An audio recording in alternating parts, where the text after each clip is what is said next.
Hi everyone, it's Andrea and we are here today in my home studio, and this is a vlog just to catch you all up on what I've been doing the last 7 or so days. So if you remember, the objective was for me to organize these rainbow carts here in the corner. And I issued you a challenge as well, and I invited you to pick one aspect or area of your studio that you could improve the functionality of.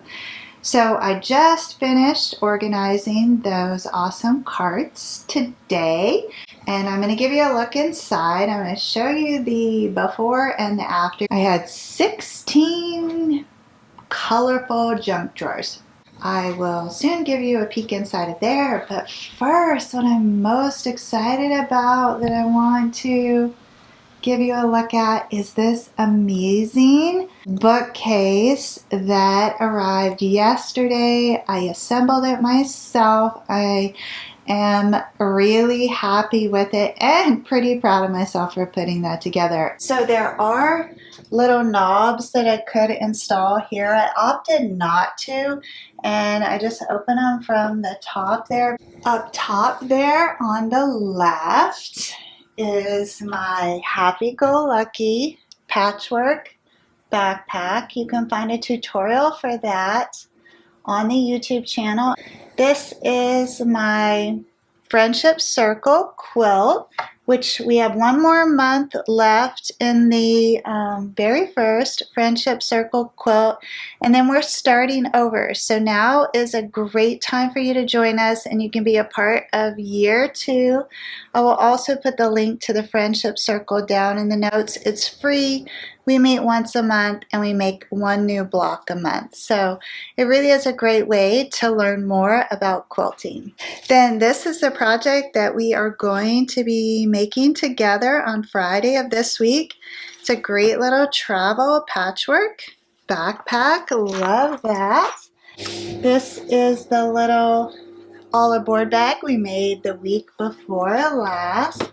So it's really nice for me to have all my makes out in the open where I can see them and enjoy them and be inspired by them. So now shall we go over and have a look at my challenge, which I completed. If you remember, I wanted one of the carts to be dedicated to sewing notions and hardware and such, and the second one to be dedicated to paper crafting, and I was able to accomplish that.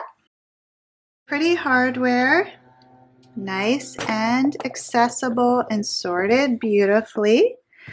And then in the second drawer I have my zippers, and I actually need to stock back up on the zippers. I just ordered some from Sally Tomato, so this will be fully stocked by the end of the week. Okay, so I have smaller pieces of hardware like the snaps and the rivets inside of their own individual divided containers, and then in this third drawer here.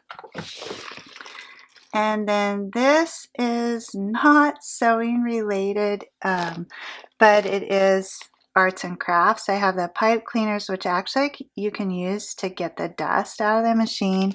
And these are actually jewelry making supplies here. And then I do have some fabric dye and some plastic bags that I like to use when I'm shipping smaller items. So it's sort of related. And then in this drawer, I have these awesome wooden price tags that I had made when I had my shop. I sorted those all. Have some snap pliers, lint rollers, elastic, extra bobbins, pin cushions, pins, machine oil. And then down here, more hardware, tons of key fob attachments, big brass rings, magnetic snaps, some macrame cording, and then down here, these are all of my sewing feet attachments in this divided container, some extra bulbs for the sewing machine and rotary blades. And then in this last drawer, I have my button collection, some Stitch Witch, Velcro, a little bit of boning, and some quilting rulers. So this first cart is super functional. And this is a paper crafting cart here. So I have a drawer full of 12 by 12 pattern paper right in the top. It's all lovely. Then in the second drawer, I have my adhesives, the paper trimmers, some extra scissors. In the third drawer, I have my solid cardstock in the 12 by 12 and the 8.5. And then in the fourth drawer, I have some fun felt. Down here in the fifth drawer, I have the little accents and some embroidery floss, stickers, kind of like the clip art drawer. And then I have more pattern paper, some glitter paper, some washi tape. Then I have some beads and jewelry making supplies, some wire for that. And then in the last paper crafting drawer, I have some twine and a whole bunch of marker sets, a little more washi tape, and some extra paper scissors. So thanks for joining me today. I hope you enjoyed this video. If you did, please consider subscribing to the channel and giving the video a thumbs up. If your creative space could use a little bit of organization and you'd like some guidance on how to do that, consider joining Studio 365. Organizing our creative spaces is just one facet of Studio 365 for 2023, but we are making tremendous progress.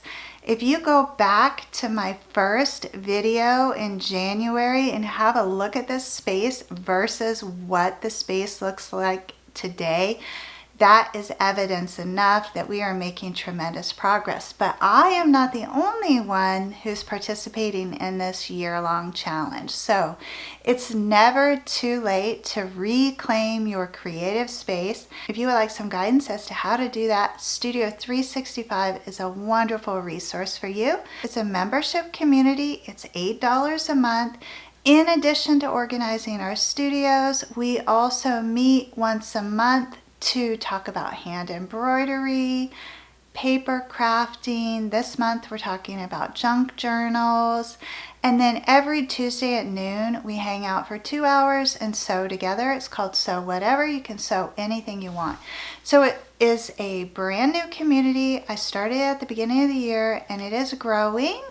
And I'd love for you to join us on this adventure. We have a lot of fun and it is really nice to connect with people all over the world who have similar interests and most of all, just enjoy being creative people. So I will put the link to Studio 365 down in the notes for you as well. And then I hope you'll join me Friday at noon for the backpack tutorial. And I'll see you sometime next week with another vlog. So until we meet again, as always, please know the creative genius in me will be celebrating the creative genius in you. I hope you have an awesome day, everyone. Thanks for watching.